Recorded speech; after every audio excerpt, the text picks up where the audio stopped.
Hi, this is Steve Finn from Dr. Finn's Games, and I'm here to show you how to play Cosmic Run Regeneration.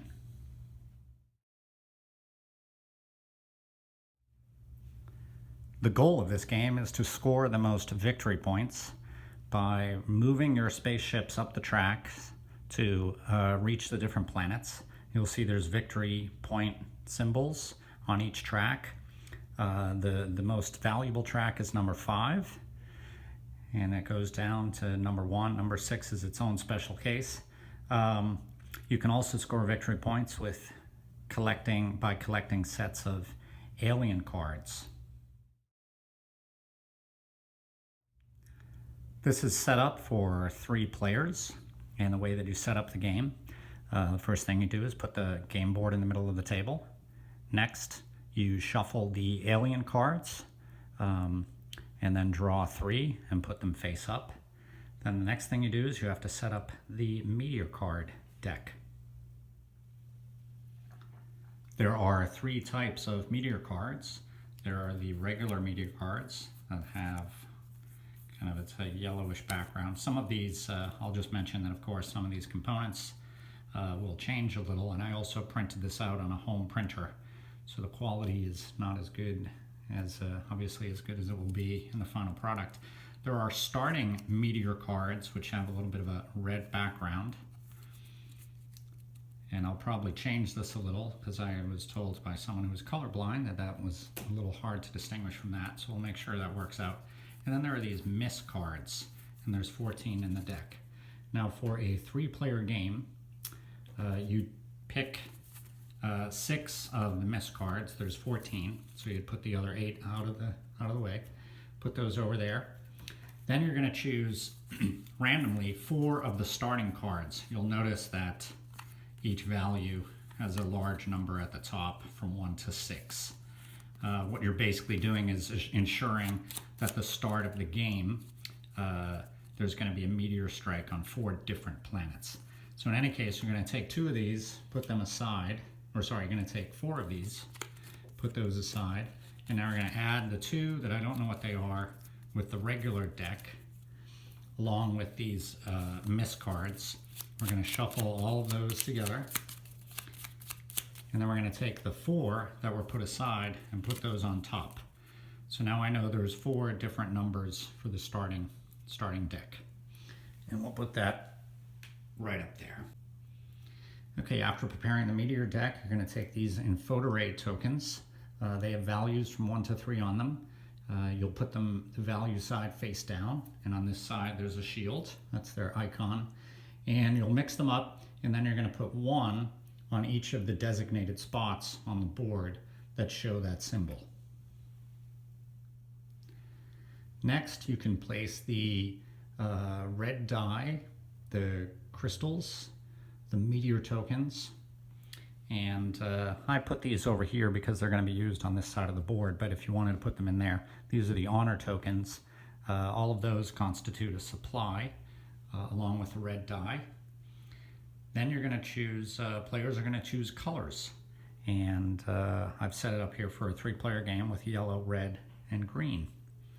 And yellow will get 1 crystal, red will get 2, and green will get 3.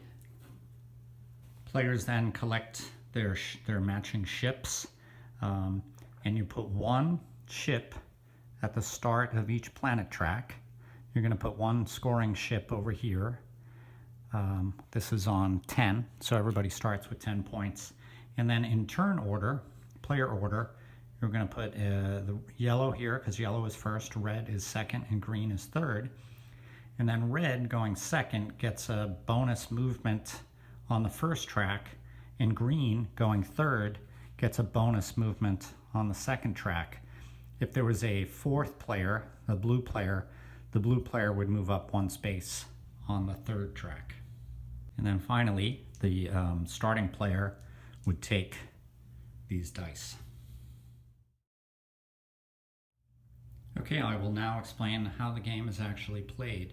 This is a turn-based game, in which case players will take turns rolling dice and assigning them to the different planets or to the alien cards or to their own tech card to accomplish various things. At the start of a player's turn, so here's a box, I'll put a box over here for rolling. At the start of a player's turn, what they're going to do first is flip a meteor card. Now this area of space has a lot of meteorites, and they're flying through and they're going to hit planets. So this says that the meteor will strike planet 4. So what you'll do is take this token, which shows one side a single meteor, and on the other has a double meteor, and we're going to hit planet 4. If planet 4 gets hit a second time in the game, you'll flip the token over to show a second hit. If it gets hit a third time, and players have not yet made it to the top of the planet, or anyone hasn't made it to the top, this planet will score. But I'll talk about that a little later. So right now it hit planet 4. You'll notice on these cards there's 3 values. Now, if it were the case that planet 4 has already been destroyed, or it has already been discovered by a ship making it to the top, the meteor would miss the planet and it would hit planet 5. And then likewise, if planet 5 has already been discovered or destroyed and scored, then it would move over to 6. If all 3 of them have been scored because they've been discovered or destroyed, the meteor will just miss all 3 of them. So on your turn, after you flip the meteor card and put out a meteor token, if no planet has been destroyed, you'll proceed along with your turn. If a planet has been hit for the 3rd time, you'll do scoring. And I'll talk about scoring a little later. So on your turn, you'll roll all the dice, and you'll look at them and then make a decision. The only requirement that you have is that you have to take at least 1 die and assign it to one of the different places. So I could also place, though, more than 1 die. So let me explain the different places and why I would want to assign dice to them.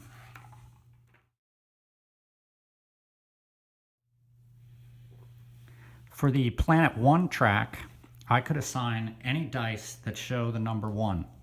So I could put 1 die there. On this roll, I have 2 number 1s. I could do that. Now for every die that shows 1, at the end of my turn, when I'm done placing all the dice, I'll move my ship. The other thing I could do with a pair is I could put them on the 2nd planet. The 2nd planet requires you to place a pair of matching dice to move 1 space. I also have a pair of 6s, so I could put a pair of 6s there, and then at the end of my turn, move twice. Now, after I've placed dice, or at least 1 die, I can then re-roll. In fact, I have to re-roll what I have remaining. So right now, if I wanted to re-roll, I could do that. I could re-roll these 2 dice.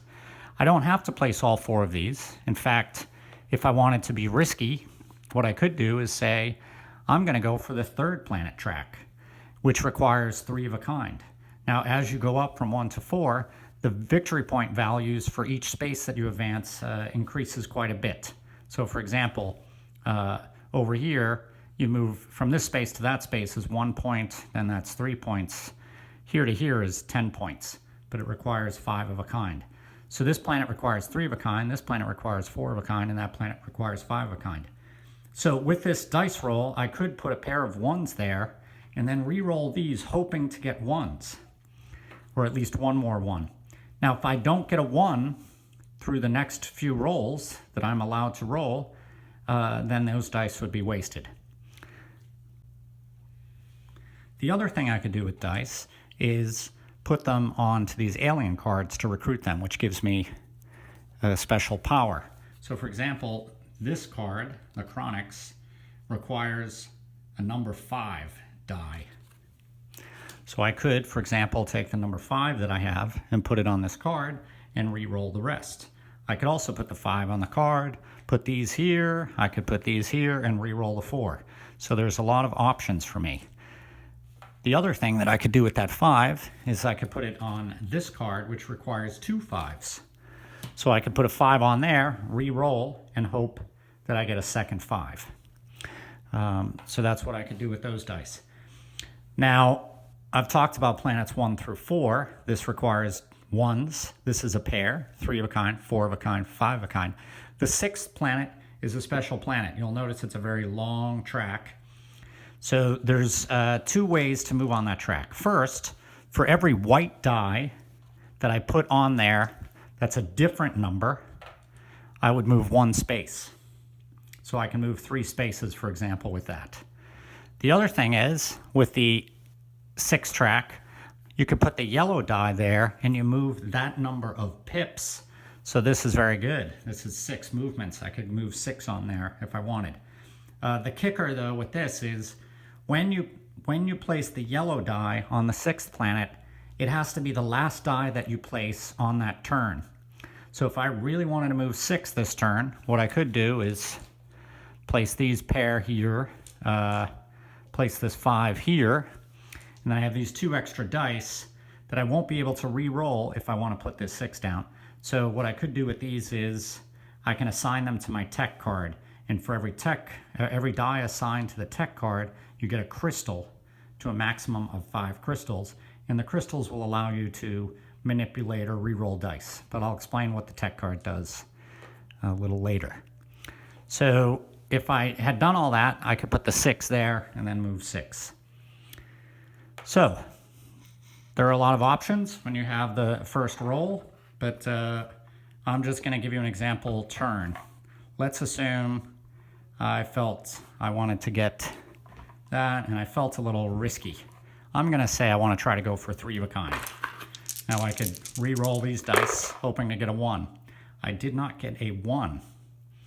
I did get a 2, and that requires 2 2s. So this is probably, I'm doing something here I probably wouldn't do in a real game, but just to illustrate, I'll put a 2 there. See if I can get a 2 or a third 1. I got a 5. So obviously once I've placed dice too, I'm stuck. I'm going to put that 3 here, and now I'm still trying to get a 1. I didn't get a 1. I didn't get a 2. So this is going to be quite a bad turn. So I'll just put that there. Now actually, you know what I'll do with this? I'll put that on this planet. Now remember, when I place the yellow die, it has to be the last move. So what would happen with this turn is this would have been wasted because I needed 2 2s, but I only put 1 there. Here I got the 5, so I get to recruit this alien, and I put that in my personal area. These 2 1s were wasted because I was stupid trying to go for 3 of a kind when I could have just put them down on a pair, and I put them here. Now had I gotten a third 1, I would have moved my ship up 1 space, but I didn't. And then finally, for this one, I get, or not finally, but almost finally, I get a crystal. I can reach here and get a crystal. And then for this one, I get to move 3 spaces, 1, 2, 3. Now when you move on this track, if you land on someone else, you stay on top of them. The person underneath is considered to be ahead. And that's important for scoring on this track. But in this case, I would just move here. I would take this die back, and then that's how I would end my turn. Well, actually, I would flip this card, and that would end my turn. Now would be the red player's turn. They would begin the turn by flipping this. Planet 3 gets hit with a meteor. So now we've seen planet 3 and planet 4 gets hit. Now the red player would take and roll all the dice, and then proceed to do the same thing. I'll take one more sample turn to see if the red player can get a better turn. So we got 2 6s, 2 3s, a 5, and a 4. All right, I'm gonna put a pair of 6s there and see if I can move up, and then re-roll all of these.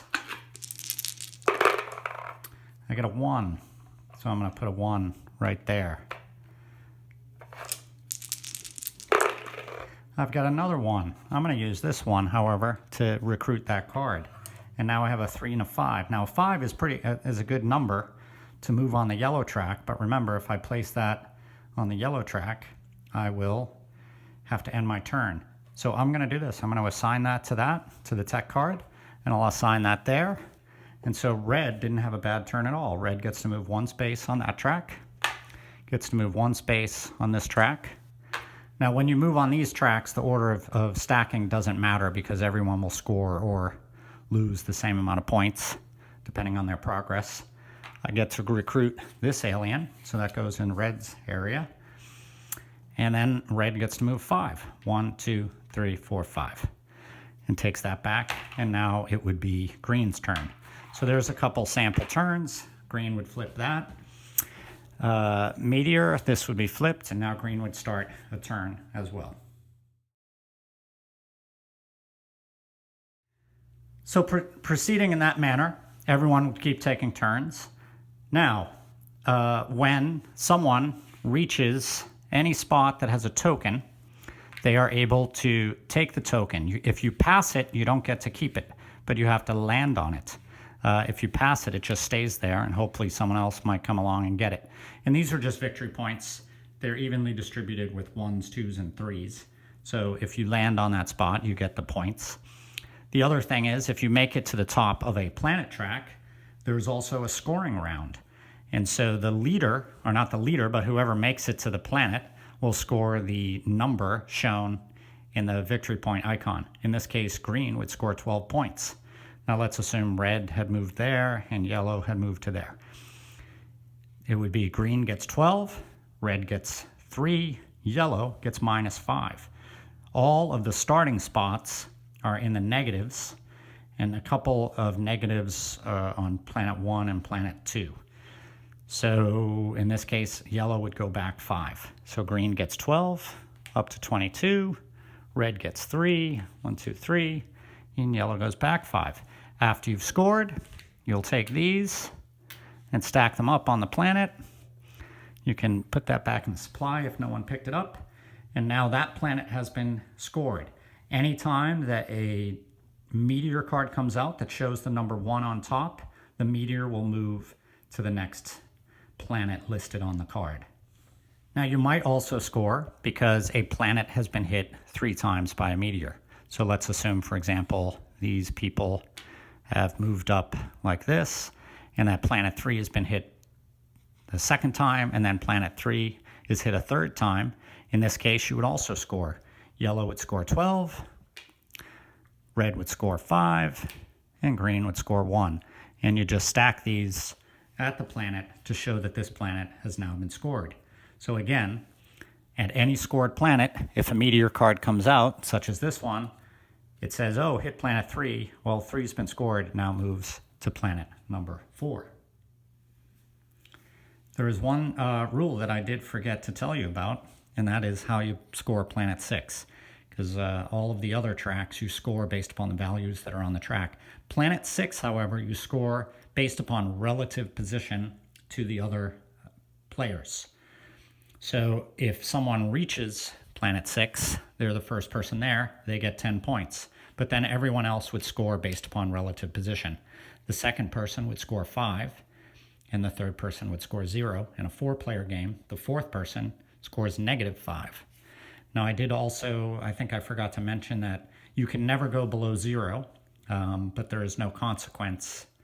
If you're at 0 and you score a negative, you just stay at 0. So I'll talk now about the different alien races and what they do. So the Monashians, they basically provide you with a virtual die of the number shown. So in this case, if you recruit this Monashian by putting 2 3s on this card, you'll take the card at the end of your turn, and then you'll put it in your supply, your personal supply. And then in a future turn, you could use this card as if it were a die that said number 3. So if I had a pair of, let's say a pair of 3s, or because that's planet has been scored, let's assume I had 3 3s here with dice. I can add this card and say that's the 4th die to make 4 of a kind, and then move up that planet. After you use a card, you'll flip it over, and you'll see that you can tell that what alien race it is by the color and also by the picture itself. So after you use it, you flip it over, because you can turn in aliens in certain kinds of sets, as I'll explain shortly, to score points. So let's assume that was green's card. Here's another card, the Daha. What the Daha does is it allows you to roll with the extra die. So you'll see there's a red die over there. So for a turn, you can roll a 7th die. Normally you get to roll 5 white dice and 1 yellow die, but now you can roll a red die. And the red die, for all purposes, ultimately is treated as if it were a white die. The grand turns allow you to turn a die up or down 1 or 2 pips, depending upon which card it is. You can turn 1 or 2 dice up or down 1 pip, depending upon what kind of card you have. This card here allows you to turn a die from a 6 to a 5, for example. This card here would allow you to turn 2 dice up 1. And that would be, you'd roll a dice, and then you'd look about what you want to do, and then maybe you want to manipulate the dice so that you can place them in the various spots. The chronics allow you to re-roll up to that many dice before you place something.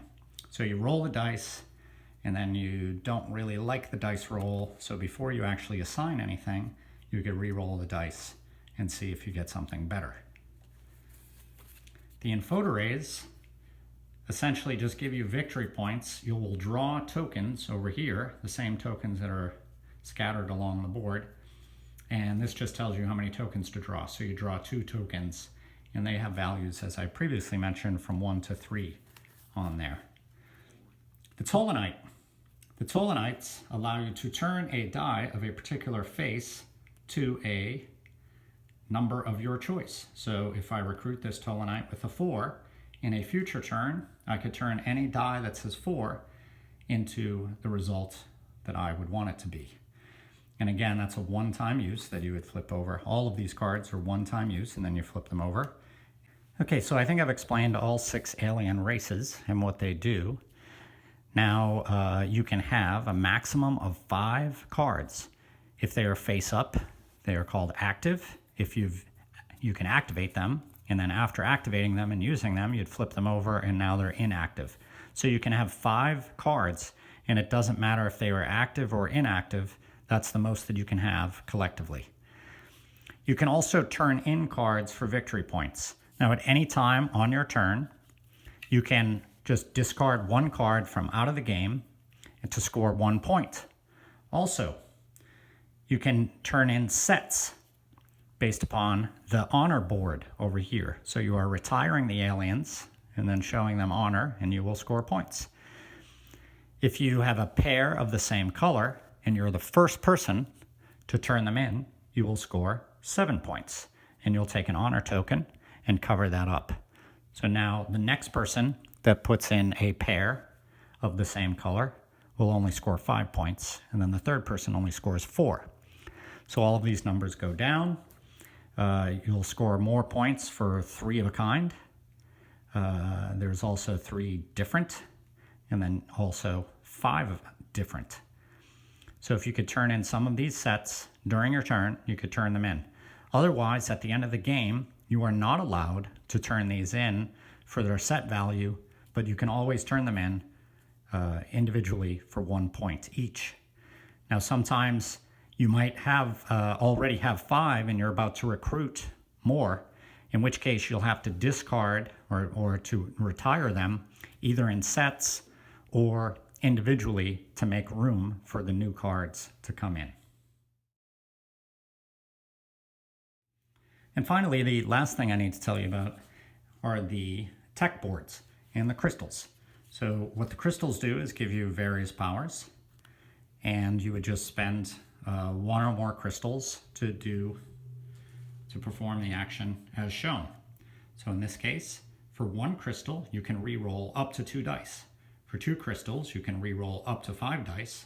For 3 crystals, you could turn a die plus or minus 1. For 4 crystals, you can turn a die to any face. And for 5 crystals, you can take in the 7th die and use it for a turn.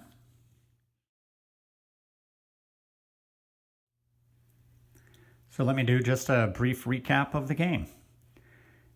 On your turn, you'll flip a meteor card.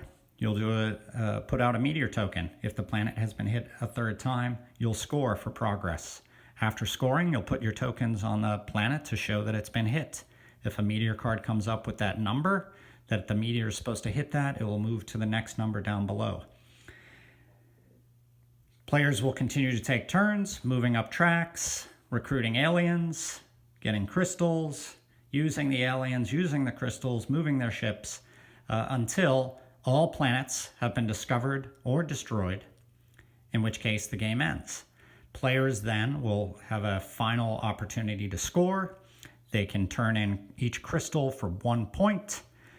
People who have collected the Infodorate tokens, which during the game, this is private information, so if you get one of these, you can look at it, but you don't share it with others. Everyone would reveal their Infodorate tokens and advance along the tracks. And then finally, if you have any individual alien cards, you can turn those in for 1 point each. And then the player with the most points wins. So thanks for watching. If you have any questions, please just send me a message through Kickstarter or post it on the site.